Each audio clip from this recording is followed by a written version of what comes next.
Welcome to episode 336 of the Game Deflators Podcast. My name's John, and I'm joined by Ryan. Hey, everybody, here at the Game Deflators Podcast, we like to talk about games we've recently picked up, games we're currently playing, and extra, read all about it in this week's Inflation Deflation Challenge.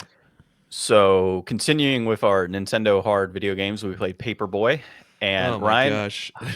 I made it more difficult for myself playing on a damn 1-Up arcade, so we'll go into that later on in the episode. But first, let the people know what we're going to be talking about today. So the Switch 2 already off to a rough start as reservations in the US have been delayed indefinitely at this point. And then Nintendo is locking down the Switch 2 to prevent scalping. And then we'll wrap everything up with that look at Paperboy and the inflation deflation. But that's not all. I have my thoughts on Game On Expo 2025, the 10th anniversary of the event. So I went to that yesterday. Well, actually, technically, when you hear this episode, I will have gone Saturday. And yeah, so there's that. But yeah, so before we dig into all of the fine details of our episode, you can find us on thegamedeflators.com. You can also find us on X at Game Deflators, on Instagram, Facebook, Threads, and Blue Sky at The Game Deflators. We're also on YouTube. Go ahead and hit the little bell so you know when we're on.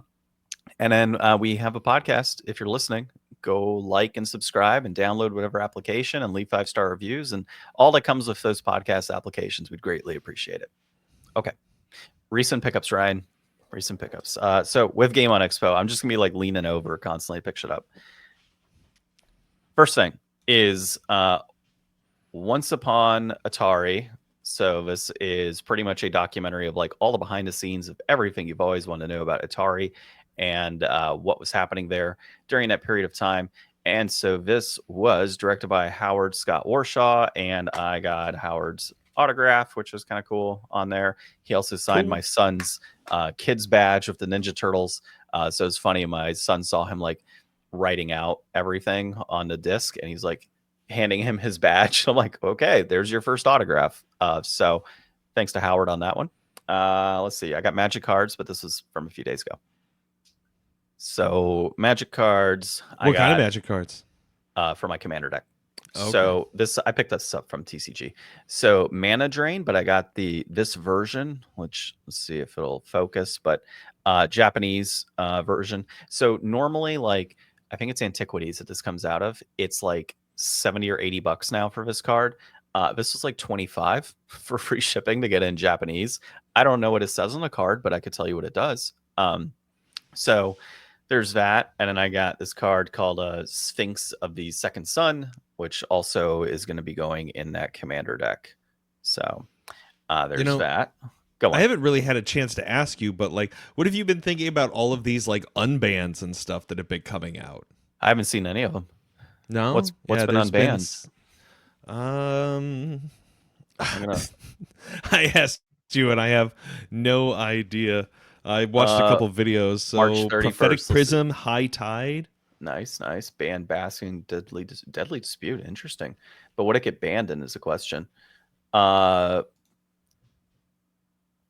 so High Tide being unbanned is actually cool for me because I have like 50 copies of High Tide, so I'm okay with that. Let's see, ban and restricted.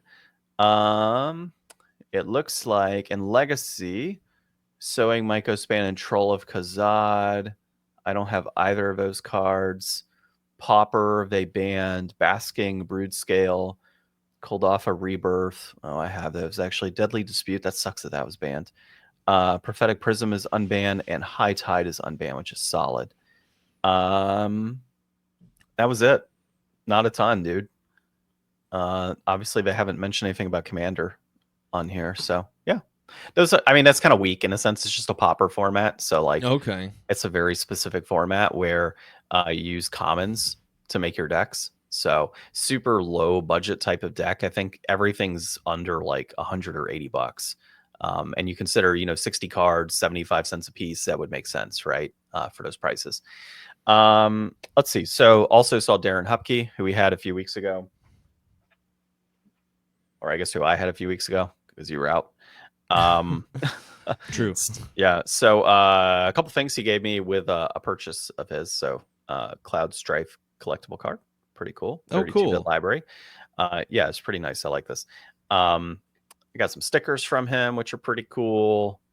Let's see. There's this one. There's that one, and there's that one. All of them have like his handle and stuff on there, which is kind of funny because he still has like the Instagram, Twitter, and it looks like, well, technically not Threads, but the @ but he's only on Blue Sky now. So Okay. he had mentioned that the other day. And then I got volume 4 of the 32-bit library. So this one goes into RPGs on the PlayStation. So pretty cool. Just really goes into like, oh, dude, of all the things for me to There you land go. on, it was Brave Fencer Musashi, which I don't think you ever beat, did you? Nope. Yeah, Have not gone back that's to try actually pretty damn hilarious. That's fate, Ryan. You got to beat it now. You're building up quite the little retro game book library now, aren't you? It's all Darren stuff. No, actually, I got some other stuff too. So yeah, and I think about it. Yeah, you're right. Let's see. Also, I picked up this cool thing. You saw a picture of it, but it's from Card Slinger, and it's a 3D print through resin. Not resin, sorry. It's a filament-based print. Sorry, I'm going to be making a lot of noise on a podcast for people listening of boxes moving and such. Let me figure this out really quick. So basically the idea is you've got this like slot here, and if I got a magic card lying around that's not in a sleeve, I would do it. But you basically put the card here and it slides into a space down here. And then you have your phone setting on the top of this, right? With the camera going in. And so your screen's obviously facing out on you. And so you go on like the TCG application, and you can put in for your collection to upload cards, and you just kind of like slide cards, and every time you slide it scans right away, and it automatically puts in a price point, throws in the collection. I think you have to sort it by set. So like if you said, okay, I'm going to go through all of my antiquities stuff that I have on hand, you set it to antiquities and you slide them in, and it automatically like you heard it like just beep, and then next one beep, and just kind of keep going until. That's pretty efficient. Yeah, so my wife randomly found it in a video online. She sent it to me that morning, and I'm laying in bed. I'm like, well, that's kind of what I've been wanting, because I was considering, that camera holder that we've been using for D&D sessions when we're virtual. I could put my phone on that and prop it up and go about it that way, but I don't have as much like flexibility because it's so high up. So this, I could just kind of sit down in the chair, scan my cards, and then if I have anything that messes up, like my phone's right there and I can just quickly access it that way. So very efficient, cool way to organize the magic cards. And then it has an entire like little manual here that talks about like how to set it up and such. Perfect. Yeah, so that's pretty cool. Let me box that up again. And I got 2 board games. So our friends at Crit Hit, they had a whole setup there at a Game On Expo. The first one was I was just kind of looking over one of their games. I put in my ID and everything, and went to go play around with one of the games that they had. And I got a copy of Munchkin Shadowrun. Oh, that was awesome. one of them. Yeah, so I love Munchkin. I don't know much about Shadowrun, but I love Munchkin, so it kind of works out.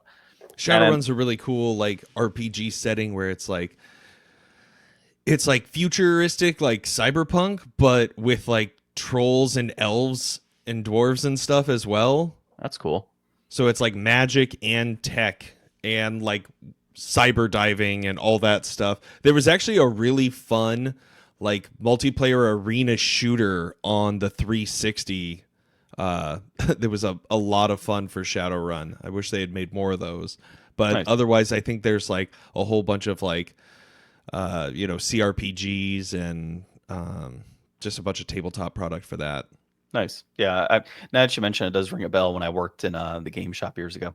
And then the other game I got is a Marvelous game called Marvelous. So yeah, dad. Is it like Connect 4 with marbles? Yeah, actually. So it says, Okay. let's see, strategically roll sets of colored marbles down the tracks to your tray. When 3 or more matching marbles touch, you can pop them out of your tray and score points. Set off a cascade for bonus points. Play if a group try to score the most points, or play against folks for a solo game. So I'm assuming it's kind of like a Candy Crush meets Connect 4 meets tabletop. That's my So it's like a real life Bejeweled. That's kind of what I'm thinking based on this. Just Interesting. I don't know too much about it. It's sealed still. But yeah, it says 1 to 4 players, 30 minutes playtime. And then it's kind of cool. It says game attributes. It's a strategy, easy to start, puzzle solving, and luck. So, I mean, that's kind of cool in a way that it kind of lines it up for you, like this company in particular. And yeah, ages 8 and up, 30 minutes, 1 to 4 players. So it looks pretty cool. So Jim at Crit Hit, when we were about to leave, he was like, "Hey, take this, give it a shot. Let me know what you think." So um, Dope. we have our board game group as well. I don't think you're aware of the board game group, but I have a small board game group on the side.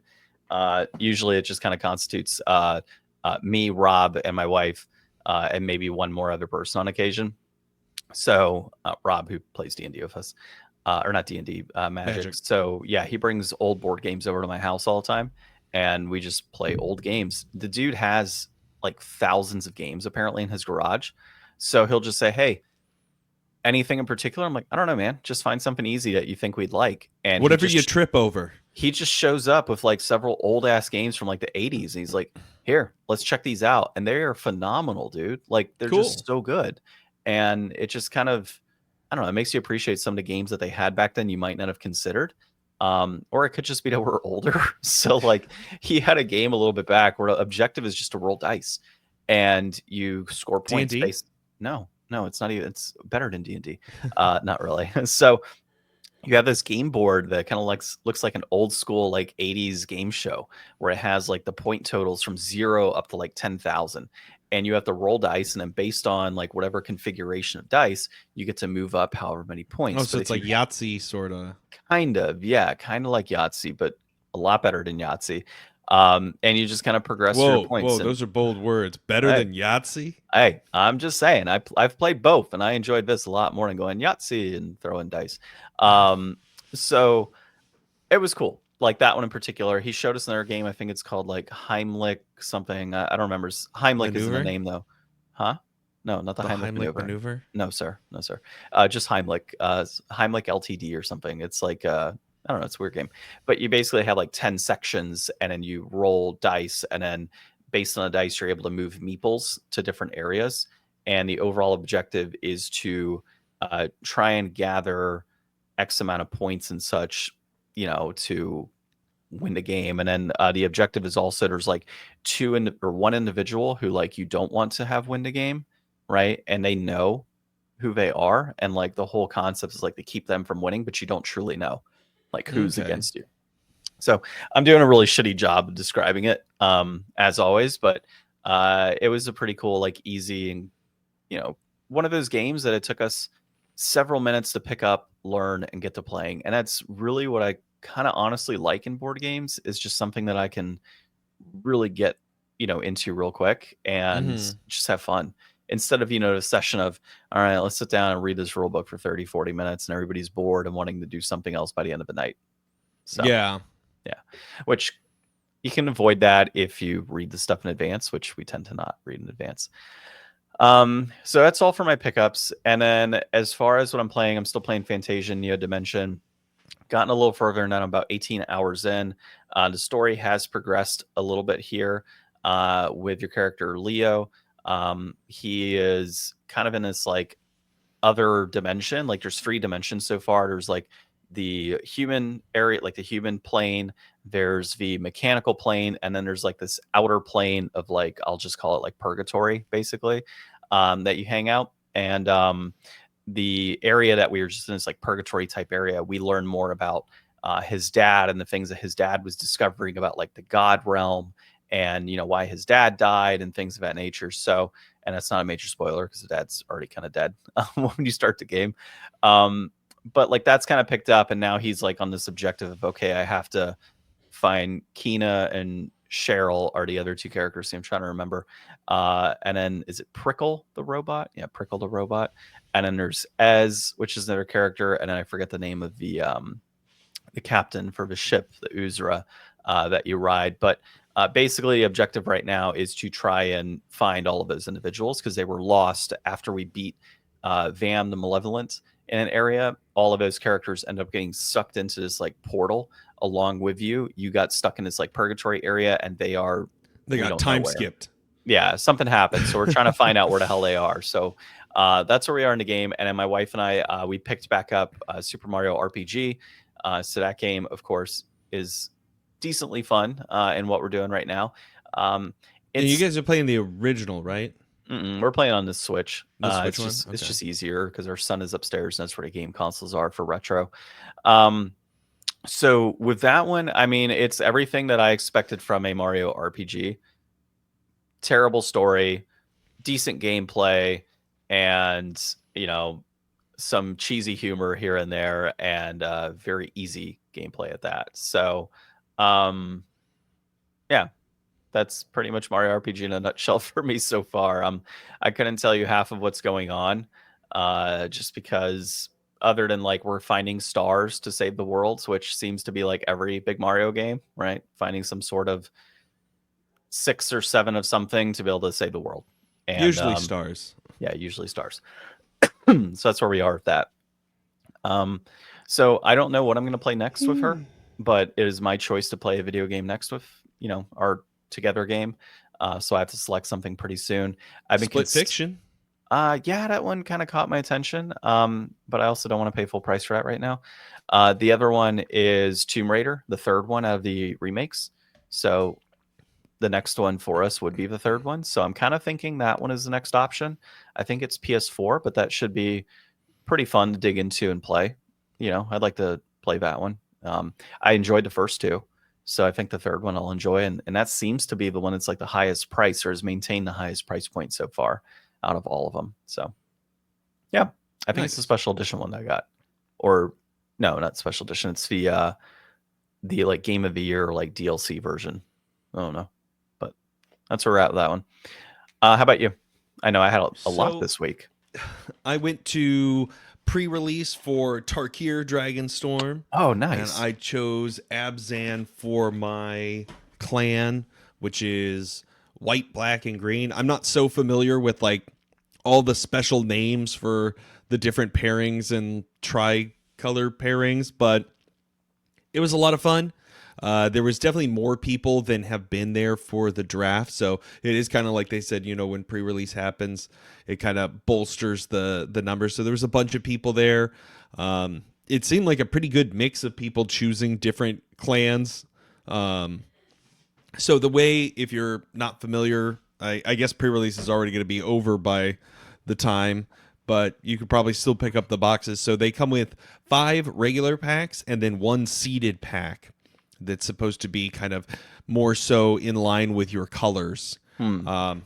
I think that those are still have some randomness to them though, because like Probably, I yeah. got like a mythic rare blue, Oh, which does not work with my deck at all. So I was like, okay. Or no, it was just a stamped rare blue. That's what it was. I got a bunch of rares that I couldn't use again. I feel like that always happens to me. Like most of my rares are just like not in colors I'm using, or just like not, they're like rare lands, and it's like, cool. This rare white land is really gonna pull my deck together. you gotta make a rainbow deck, man. Get the rainbow deck going. All 5 colors. Yeah, so apparently that is something you can do, and I guess a couple of people there tried to do it. My record didn't end up so great. I had like a win, a draw, and a loss, but I wound up, we just like did a flip for the draw because it was like, okay, one of us deserves to get like a chance at more packs, so like who cares? Um, all my games came down to like 3 matches though, and a lot of them were pretty close. I was using the exhaust mechanic, which is pretty cool. Or Mhm. not exhaust, endure. So endure is your creature triggers and endures like however many number. So you either put that many counters on the creature, or you make a spirit token with that as its stat lines. So you can go wide or tall with it. So it was a lot of fun. I enjoyed it quite a bit. They did have some discussion before. I like how they do it here. So like the guy who has been the judge the few times that I've been there, he's a teacher, so he puts together like a little slideshow and kind of goes over some of the mechanics and cool cards and stuff a little bit before getting started. And then, um, the prize pool afterwards was like a pack a win, and they went over, like, everybody's so happy that Aether Drift is over with.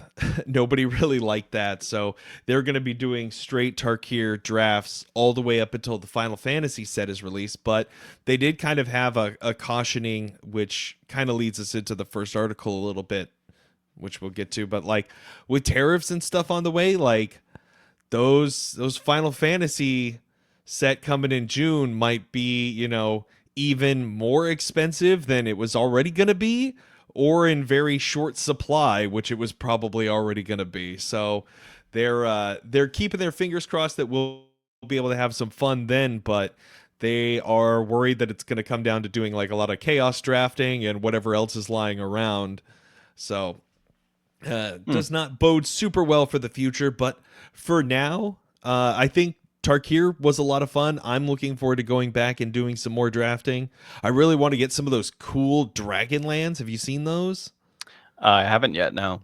Yeah, so they're the like full art lands for this set. It's like dragon's eye, like super close up, and like the pupil of the eye is like whatever the mountain, island, forest That symbols. sounds cool. I'll have to look at Yeah, that they one. look really cool. I would love to get like a bunch of the red ones actually. I think that would be really cool for like a set of lands. By the way, just to kind of quickly go on the card tariff thing, I think they're actually excluded because, as you know, Magic the Gathering is considered cardboard crack, and these are products to help support that addiction. And pharmaceuticals are actually not part of the tariffs, so it should be okay, to be honest. Okay. Right. So let me get into Game on Expo really quick. Provide my full review on my paper that I wrote down some notes. So for me, the vendor hall this year, great. There was a lot of great variety. The way that they have the guests laid out, um, I think is as good as you can do it based on the like what they have going on. But they had a ton of guests in like one section, and then a whole other line across the back end of the wall. And there's still room for growth, like in what I saw yesterday or Saturday. But lots of guests that were there, a ton of variety in the vendor hall itself. So the vendor hall was a little different this year. I know in the past you've probably seen where they have like some of the arcade cabs sitting in the main vendor area where there's all the booths, and then you've got like a little bit of a board game area. It was different. So this year they kind of had guests wrapping around what was the artist alley and vendors. They had a board game area integrated into all of that with the board game type vendors or tabletop vendors surrounding that. So Crit Hit was the sole focus on the board game tabletop area. So they managed all of that. And in the arcades and all the video games were in their own side on another wall, like other part of the convention center. Same area, but they had like an air wall kind of splitting it in a Okay. sense. And so that was all segmented on its own. So all of your arcade cabinets were there. They had several of like the trucks, like the video game trucks were there, or at least one that I saw. They had like the world championship type of qualifier setting for like the Tetris tournament and things like that.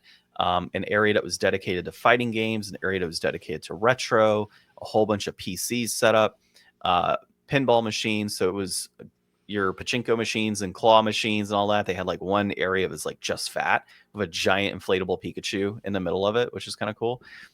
So all of that was its own area, which was nice. I really liked how they had that set up this year. And as I said, a ton of great vendors. Of course, you had your video games, but they had a great mix of tabletop and 3D printing and figures and T-shirts, and it was just a very good mix this year. So I did appreciate that.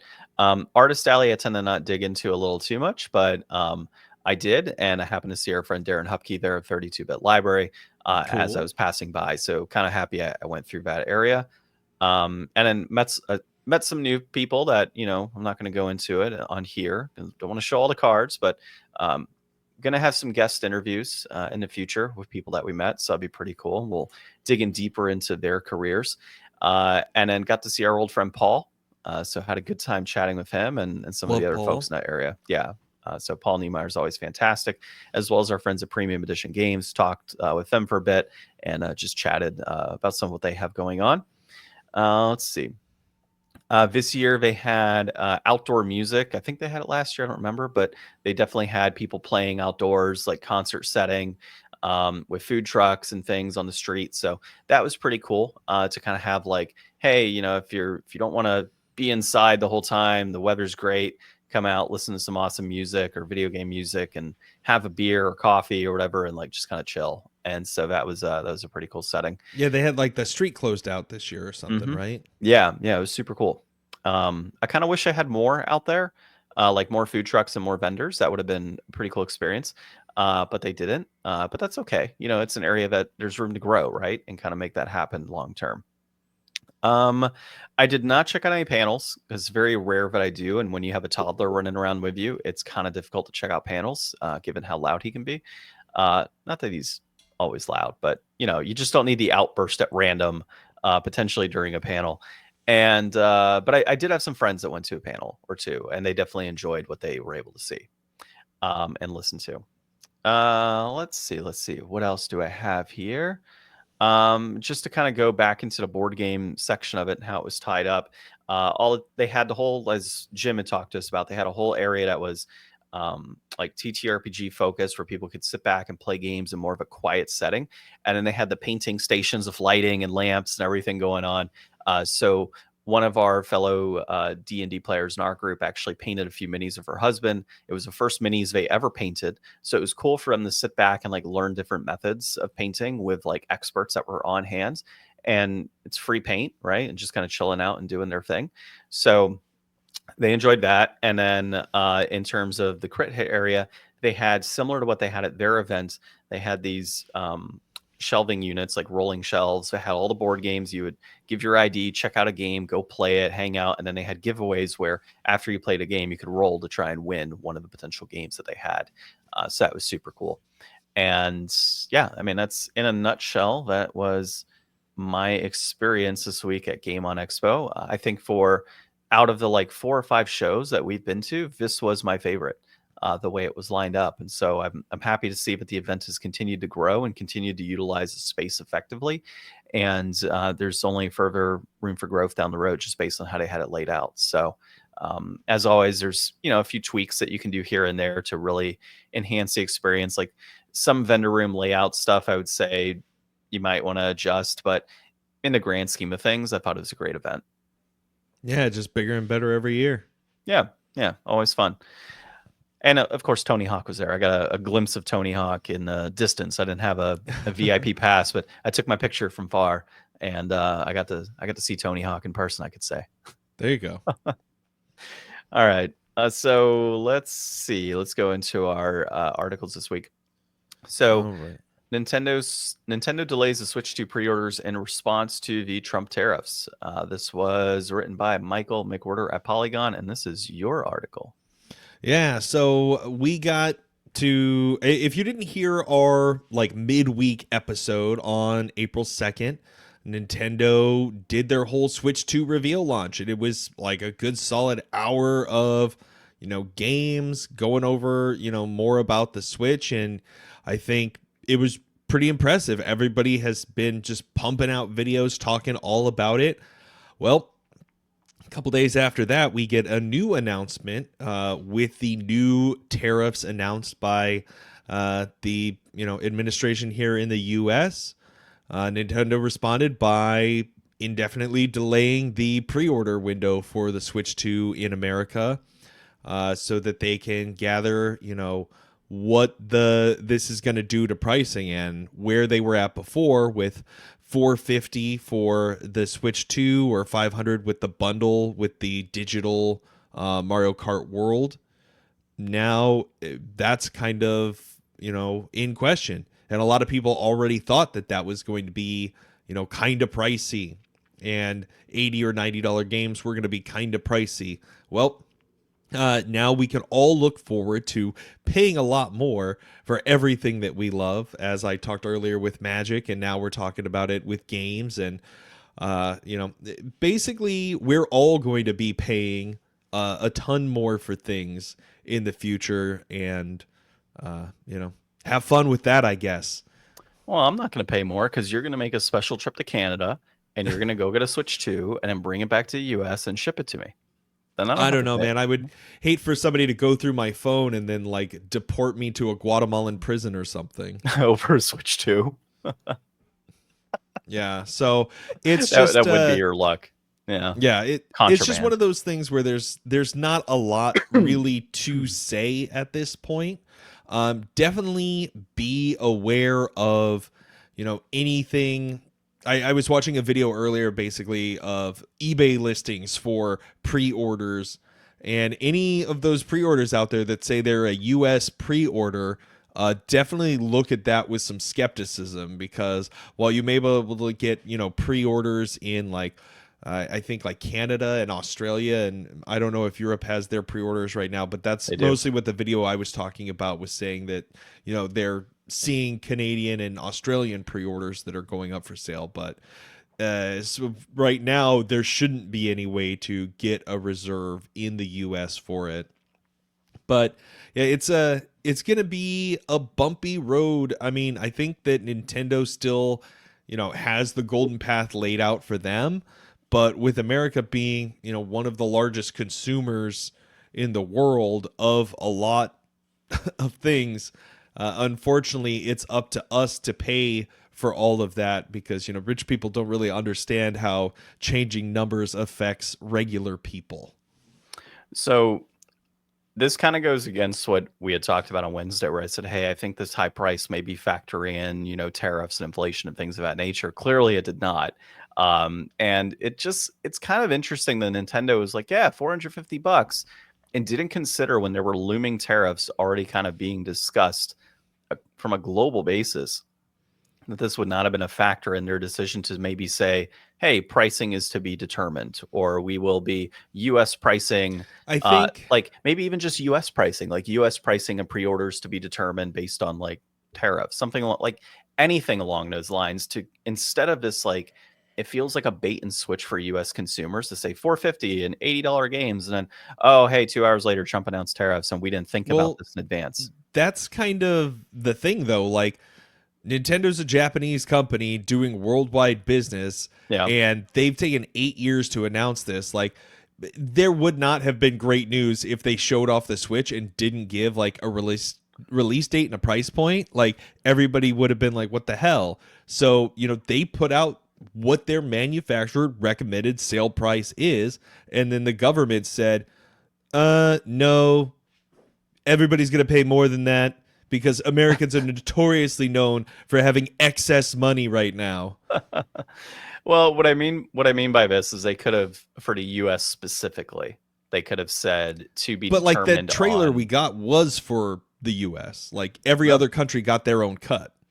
well, yeah, but yeah, that's true. And then the Like, the pricing, European one says whatever the European information was. yeah, it's true. So I think they could have maybe said like subject to change based on administrative, I don't know, something, right? Like, versus literally in 2 hours, hey, because of this, now we're kind of taking a backtrack on our pricing and structure for it. So, and then of course now it looks worse, right? To say, hey, you were going to pre-order next week. Hey, guess what? Now you're not going to. Like, you wanted this price point. Hey, it's not happening. Like, does it look bad on the U.S. administration? Yes, but at the same time, I think there is some sort of fault to Nintendo to not have prepared, knowing that these things were upcoming, to make some sort of judgment call and like, hey, this is what we're saying, but just, being very transparent with the fact that these things could fluctuate based on the current economic situation. I I think think there's it things they could exerts a have done. level of pressure, though. Like, I think as the company saying, this is what we believe this should sell for,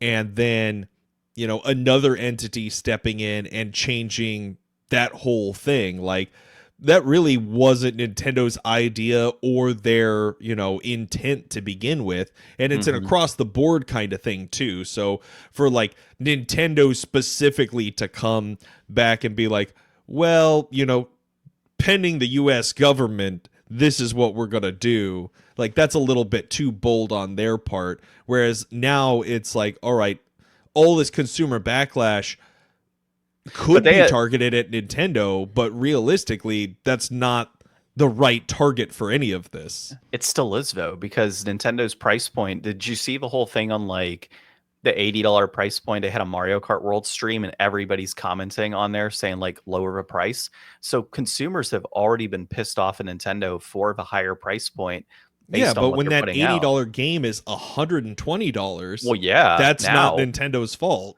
No, but the $80 was to begin with. So I think regardless, Nintendo's in a PR shitstorm, right? Like they Yeah. can't win in this situation. There's no win that comes out of this other than maybe, hey, we're going to we know the prices should be this. We understand it should be X price point. We're going to take a loss for US consumers and we're going to make it up long term, right? Like if they go about it that route, that's going to make it a little more palatable for US consumers, or really consumers in general, to think, oh, okay, 450. I should be paying like 550 for this console, but you're going to give it to me for 450. Okay, I can live with that now. Like if that's the route they take, I can see it being a win. But they were already being shit on for the 450 price point for their console, as well as the $80 and $70 games, just based on what they produce in terms of overall quality in comparison to like AAA games on other consoles.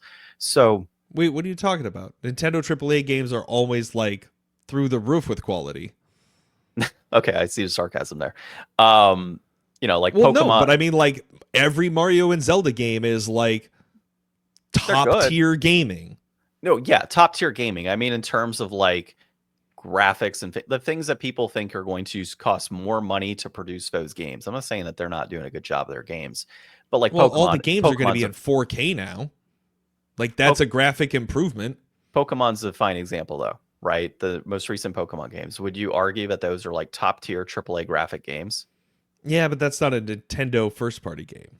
No, technically. I mean, I Nintendo guess owns. it kind of might as Yeah, well be, but yeah. like, yeah, I mean, that's the thing. We could go. You could go down and a list pick of all those the out. different games. Yeah. Yeah, and that's what I'm saying. Like those Pokemon games are going to probably be in that same price point, right? 70, 80 bucks for a Pokemon game. And they'll have their dual packs. It'll be like, oh, well, Yeah. it's Z and A. So it's going to be $200, whatever, or 160 for these games. God. So when you start considering like that type of game at that price point, but yet I have, on PS5, I'm getting the most recent Final Fantasy VII, game for on sale for 50 bucks, right? And in long term, Nintendo doesn't drop its prices that often. So we're still going to be paying $80 for Mario Kart 5 years from now, right? So when you start factoring those things in, Nintendo's already being shut on for their pricing to begin with. So now you throw in that whole like Trump administration tariffs and things of that nature boosting the price further. There's no winning. Like they're either going to but that's going to affect everybody. Like Sony games aren't going to stay the same price, and neither are Sony consoles. Like when everybody's paying $800 for a PS5 Pro. But here's the thing. Well, PS5 Pro alone, people are like, that's a stupid price point. We already know that. But if for existing PS5s coming in, existing video games like being shipped in the country and increased price points, yeah, I totally get that. Like we're probably going to see an increase in pricing based on that alone. But that said, people are expecting that. They're expecting to see, okay, my costs are going up. Sony games are going to go up due to this. Nintendo came out the gate and are like $80 games. And people are like, whoa, what? Nintendo, come on now. Like, you don't have a position to be charging 80 bucks for games when you're producing this quality in comparison to this quality. So that's, I think, where a lot of people have been coming from for that in particular. Mm-hmm. So we'll see. I mean, tariffs could be gone next week for all we know. There could be negotiations that come in and like, oh yeah, we're dropping whatever approach on Japanese tariffs.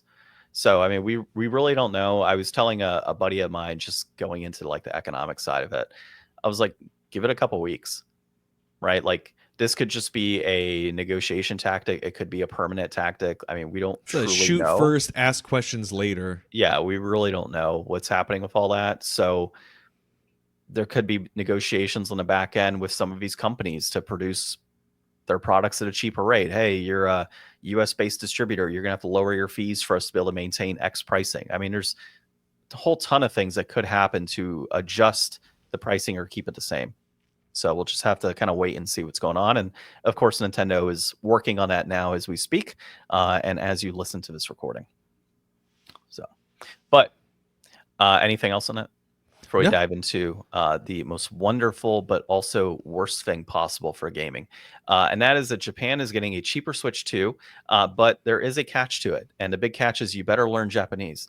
So This comes to us from Ashley Manning at, it looks like Gfinity Esports, or yeah, Gfinity Gfinity. Esports. I said Gfinity. It works. Gfinity.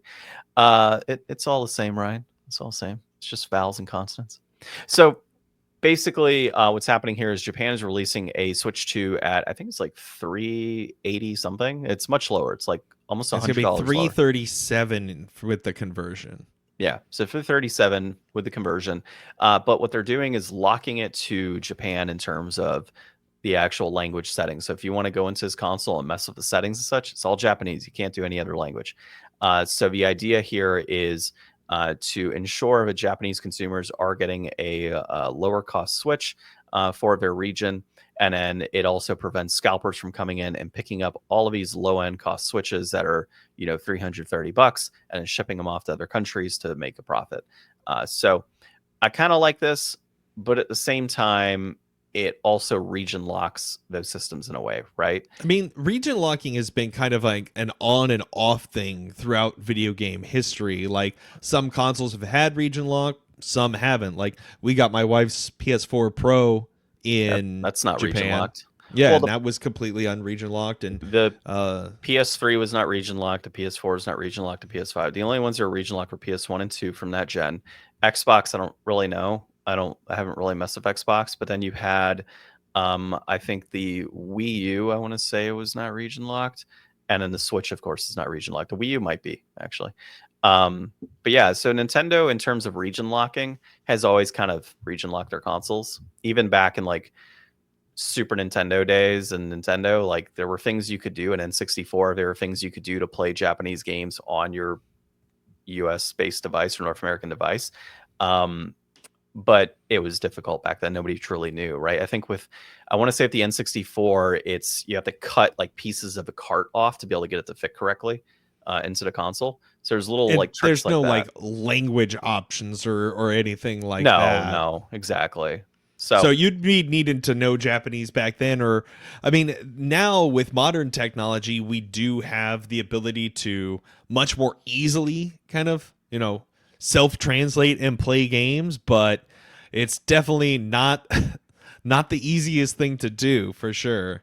Well, and like on the Retron, you can do like language uploads, I think, like language packs, and put in those translations within the games as you're playing them through SD card. So keep an eye out for that Switch 2 Retron. I wish. So, yeah, I mean, basically, I didn't get into this on the prior article. So the prior one, I think the end result here is you're going to have a lot of like scalpers going into Canada, picking up games at like whatever price point and bringing them to the US, assuming the price goes higher for US based consumers. And they're going to be having a field day because there could be a reduction in terms of allocation for the US due to this as well. So there's that. But in terms of like this situation combating scalpers, I kind of like this, right? In terms of their country. But let's just say they region locked in the US. That would suck. Because then you're going to, like, in terms of scalping and how bad it already is, you're going to make it a lot worse when you don't have the ability to buy from other countries that have the same language. So, yeah. I mean, and they are saying in here, so like they do have a multilingual version you could buy in Japan, but kind of like you can only do the reserves for that through My Nintendo store. So and it's be regular price point, right? Yeah, and they're more expensive. So, I mean, I'm all about the Japanese people not getting ripped off internationally by scalpers. That sucks. Nobody likes scalpers. So hopefully this kind of puts a dent in some people's pockets. But, we were talking earlier and you were saying that Canadian border scalpers are going to be the ones making the biggest bucks over here trying to sell, cheaper to the U.S. without all the tariffs and stuff. But who knows what's really going to... Not even that. I mean, they could just, hey, we're going to buy a crap ton in Canada, a crap ton of Switches, and then we're going to come sell them at an exorbitant rate here in the U.S. Like, still, because if the allocation is low in the U.S., then you're already going to have a shortage of consoles. Those consoles could potentially already be higher in price, which means from a scalping perspective, your profit margin is going to be there, right? But if you're picking up consoles in Canada and bringing them back at a cheaper rate than what it already is for retail in the U.S., you're going to be making some some bang, dude. Yeah, but I mean, on the other hand, you've got people saying that 450 was already too much. Like, if people are bitching about 450, how many, scalpers are going to sell $800 Switch 2s? General consumers upset about it, you're still going to sell it. I mean, you just have a whole population here in the US that has that disposable type of income that's going to buy it anyways and not care. Well, I mean, yeah, but that's the thing. Switch 2 is not going to be the only expensive thing. Everything is going to No, be more expensive. it's not. But I mean, I think So the disposability of that income is going to go way down. think back to like PS5 scalping, right? Like, hey, console's like $400 or $500, whatever. But oh, hey, you want this PS5 for $800? That's kind of what I'm thinking. Yeah, but everything else wasn't also inflated. I mean, inflation has been pretty bad the last however many But years. like the But tariff inflation, tariff, that's what I'm saying. Like yeah, when you've got to pay, $13,000 more dollars for a car, you don't have an extra $400 to spend on a Switch. yeah. Well, like I said, there's a certain part of the population that can afford it, and they don't care, right? And then there's going to be your part of a That's why population. we're here, because Yeah, they don't care. exactly. There's also your part of a population that they're not good with money, and they're going to buy it as well because they really want it. And that's just the reality of it, right? You have people all the time. I mean, I see it on social media, all the time, like, oh, I'm my rent or whatever is killing me right now, and I can't afford whatever. But that's the same person that's going on and like buying a Switch 2 from a scalper, right? So it's not like everybody does that, but that's kind of what you deal with people that aren't good with money, that are willing to put forth that type of money towards the console they don't need. And it's just kind of reality of the situation. So am I going to go out and get a Switch 2 scalped? Hell no. I don't need it. I have tons of video games I could play already.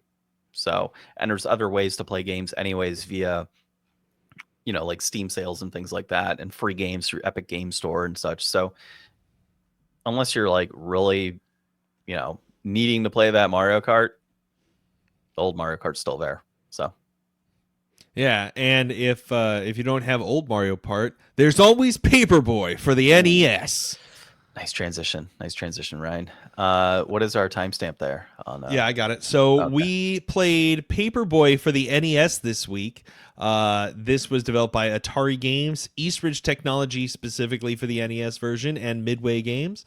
The NES version was published by Mindscape. Designers were John Solwitz, Dave Ralston, Russell Daw, and Carl Bedard. Game released back in February of 1985. It's an action game, and it's got a big spread of scores. Originally, starting off as an arcade cab, this game gets anywhere from like a 4 to 8 out of 10. But its NES releases are kind of more tepid in the 50 kind of range. So not doing super great. So in Paperboy, you are the Paperboy. And it's your job to get the news to people, ride your bike, get the high score by delivering papers and avoiding obstacles, including go-karts and cars and... A guy with a knife? Yeah. Did you get the guy with the knife chasing you down? Oh, yeah, I did. And then the breakdancer in the middle of the sidewalks. There's a lot of obstacles that you got to get past as Paperboy. The breakdancing to me is very realistic. I mean, just very 80s, I guess, right? But the guy with the knife is... Yeah, that was pretty hilarious. Yeah, the guy with the knife and the hoop stick. The kid with the hoop stick. Like, were people playing hoop stick and breakdancing at the same time in history? I mean, when you think of people designed it, I mean, that would have been what they did when they were kids, right? Like hoop stick. So not to knock on them, but, it would fit for their era. Yeah, I mean, the guy with the knife, I don't know if he like chased you regardless, but like I broke his window. So I guess I could see why he would chase me. But I imagine if you landed a perfect shot into that mailbox that, you probably would not have been chased with a knife. But yeah, so we both played on different methods. So I played via 1UP Arcade, and it was the worst decision I could have possibly made on this. So I thought, hey, it's Paperboy, right? You just have to toggle where the bike is going, press a couple buttons. No, I've got like my thumb, my index finger, and my ring finger pressing brake, throw, and pedal with my ring. And just wait, you couldn't just push up and down on the joystick? No, dude. I don't know. Maybe I could. I wasn't messing with that. It was just easier for me to just kind of do it that way. No, dude, the joystick was already kind of a pain in the ass to begin with, having to just kind of go left and right. So if I had to go like up and down, left and right, no, no. So I didn't mess with Controls on that. this game are brutal. So you've got kind of a momentum to Paperboy. You pick up speed by holding. I actually read the manual before Oh, I mine, I started just tap playing. it. I just tapped it, and he kept going faster and faster. It wasn't a hey, you kind of increase your speed each time you tap it. No, I pressed it once, and he was off, dude. No, this was like saying that if you hold it, you like continue to go at top speed, and then you'll gradually lose speed as you don't hold like the go button. Or I guess in your situation, go button or holding forward on like the D-pad. You get various points for things. So the hitting the paper box, the porch, breaking a non-subscribers window gets you points. Hitting bushes or obstacles, and then at the end of a run, basically each level starts with like, here's all the houses, and it tells you which ones are your houses and which ones are not your houses. But then when you're playing, all the houses that aren't yours are red, so it's pretty easy to tell which ones to hit and not hit. Well, and the mats, all like the doormats, also say something as well, right? Like we'll just say like scram for like a non-subscriber. It'll Oh, I just didn't like notice it. that. Yeah, the mat very clearly says like go away or scram. So like just even looking at that it's not somebody. But then yeah, you're right. There is like a light green colored mat or light yellow or something for I those mean, that like are the whole house subscribers. is red I for didn't the even pay houses that aren't yours. I didn't even pay attention to that. I noticed the doormats. So it's interesting Okay. that like that's what you got from it, right? Like you noticed the houses being a different color. I noticed the doormats and what they said. Yeah, but you're just going up at like a slight angle, and you've got to try to maneuver out of the way of all these obstacles, and it's impossibly hard. For some reason, he just turns so poorly. It took me a while to kind of figure out like some of the sidewalk markings that like made it so you couldn't go up the sidewalk there. Like that's where the curb was. So kept bumping into curbs and bumping into cars, and the And it, dog kept chasing me and getting me. well, and don't forget, if you're off the sidewalk and on the street, there's grates in the road that will make you crash as well. So it's like Mm-hmm. you can't even play it safe in that regard either. The game definitely like wants to kill you. Did you make it to the training course at all? I don't think there was a training course for me. It just goes like level 1, 2, and 3, like easy, medium, So hard. like after like the first level, you should like roll Oh God, into no. like a training course area where it's like it's all red and you got like different paths you can take, and you try to They hit should have like done targets. should have done a training course before all that. Like just jumping into Paperboy. Yeah, I mean, I didn't get that far. I played and died constantly, and every attempt, I wished I would have just booted up my NES. That's Mm-hmm. kind of where I was with it. I think it's on Game Boy as well, which would have maybe been a better option too. Um, so yeah, for me, here's the thing: when I look at it from our normal areas, right? Like for me, the gameplay is extremely difficult. It's not exactly an easy game Yeah, to this is control. NES hard list for sure. Yeah, it's not easy to control the character. Um, and when you're playing on arcade cab, it's definitely not easy. In terms of like the music and stuff in the background, I felt it was fine. I felt it fit the mix for what we're looking at. Graphics were great. I think for the era, the graphics still hold up. It's definitely a decent game in terms of that. And then the overall objective, what you're doing, right? Throwing paper, trying to hit targets, crash the windows of people that aren't, avoid obstacles. I think that's fantastic. Like all of that to me is good. That makes up for a good game. But that difficulty spike is where it's truly an issue, in my opinion.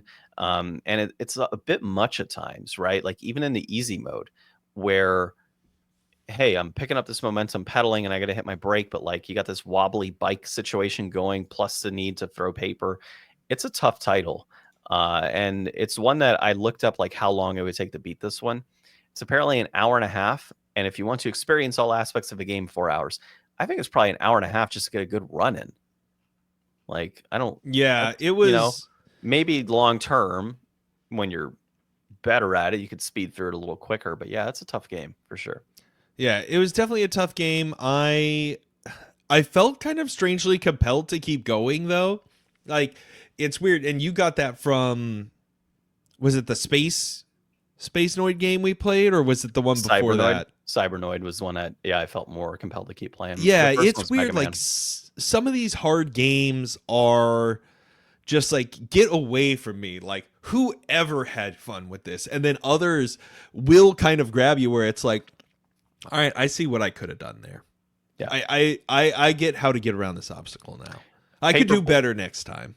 Paperboy is the opposite for me. I didn't feel like anything I did would amount to a better experience.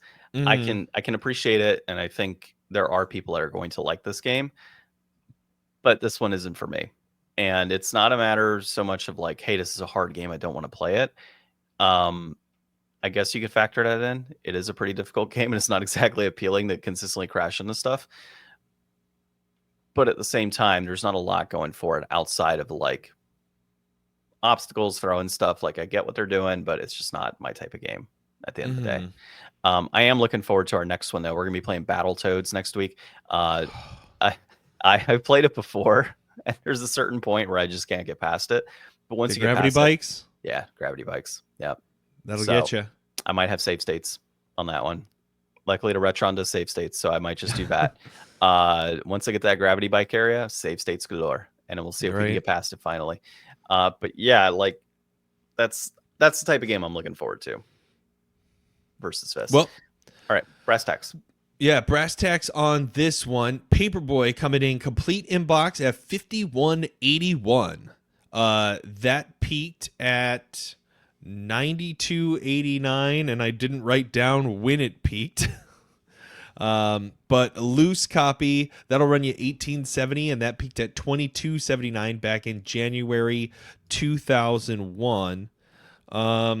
Prices are holding steady on both of those, and that complete inbox peak, that was kind of like a giant outlier in April of 22. Yeah, now that's about the time frame. This is a hard game. This is kind of a legendary game. I mean, this game's definitely, one that's very well known. Let's see. It's under $20 loose, so I mean, that's good, but is it worth paying for? That's the real question here. I got inflated on this one. It's got to be inflated. Yeah, I mean, there's so many other ways you can play this game anyways. It just doesn't seem worth it to me to pick up an NES to play Paperboy. And if you have an NES, do you really want to pay $20 or so to play Paperboy? I wouldn't think so. Not exactly my cup of tea, but I am being a little biased here in that regard. I do like the box, though, for Paperboy. Oh, yeah, the box is iconic. I definitely like the box on this one. If you're going for like a complete in-box type of collection, and yeah, $51 is a no-brainer for this. Even reasonable. Yeah, but if you're looking loose cart, this game is thrown into so many like lot collections. Whenever you pick up a collection and say it's, I don't know, 80% off the retail value, this is one that is you'll get it. You're always going to get it seems. So yeah, that's where I'm at. Inflated on this, and it sounds like you are as well. Yeah, definitely inflated. Definitely worth checking out. Maybe check out the arcade version if you happen to be somewhere where that's available to play. Mm-hmm. Yep, it's got the little bike pedal or bike situation, some buttons, make it a lot easier. So definitely a route to go, I feel. Probably would have had a better experience there. All right, well, next week we are going to play some Battletoads, and then we'll figure out what we're playing after that. No idea. So we'll do some brainstorming on the side and see what's out there. But until then, this has been episode 336 of the Game Deflators Podcast. My name's John. I'm Ryan. And thanks for listening.